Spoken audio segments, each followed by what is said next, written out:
If I've made you chief of the Met Police tomorrow, what are the 3 major changes you would make right away to solve a lot of these problems? The first thing would be the neutrality statement that I would make public, and I would urge all the other chief constables from around the land to do that. So in other words, have a major policing reset. Yeah. I would then make it not possible for somebody to be a Freemason and be in the police, and I would scrap the necessity for anybody to have a university degree to get in the police, because you don't need a university degree to be in the cops. You need common sense.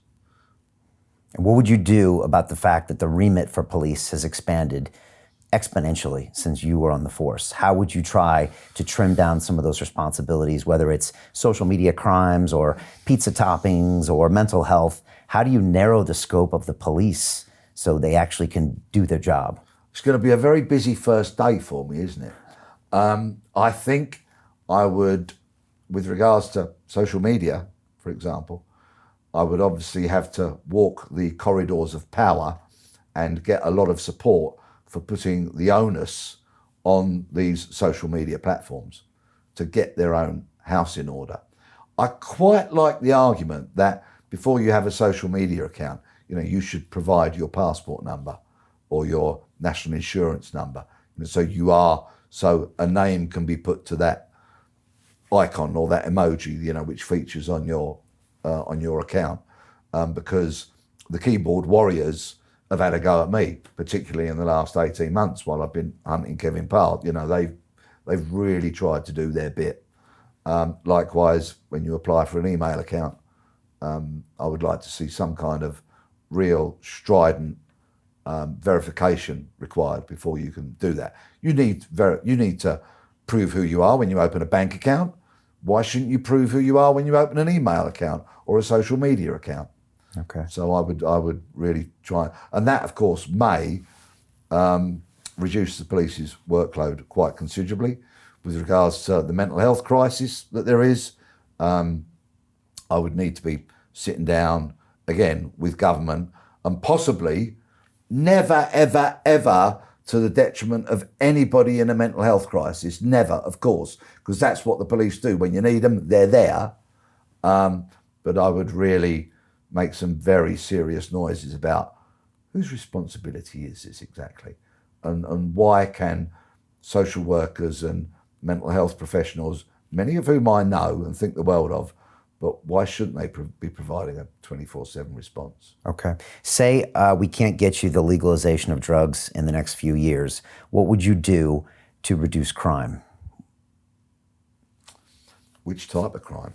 It's a multi-faceted thing. Okay, how about the knife crime? Multifaceted thing. Again, and I make no apology for coming back to this word austerity.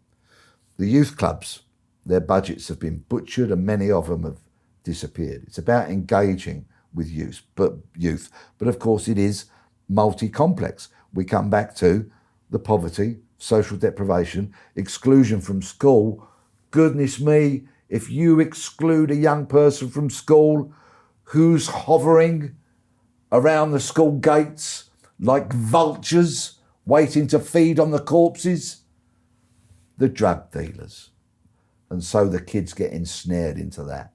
I understand, some kids can't be in school, but we have to do so much to try and stop young people being excluded from school. And give them other economic opportunities and other job opportunities and ways to expand. And mentoring and all of that, opportunity. And I know, we're in the middle of a coronavirus crisis, and the financial implications of that. And I know that money is finite, but, we need to find ways of looking after our young people. Because at the end of the day, how is a society judged? A society is judged, in my opinion, by how we treat our vulnerable, whether they be young, old, have disabilities, in whatever guise that is. Surely that's how the soul of a nation is judged. and we need to make sure that young children don't become vulnerable and fall prey to crime, criminality, and villains.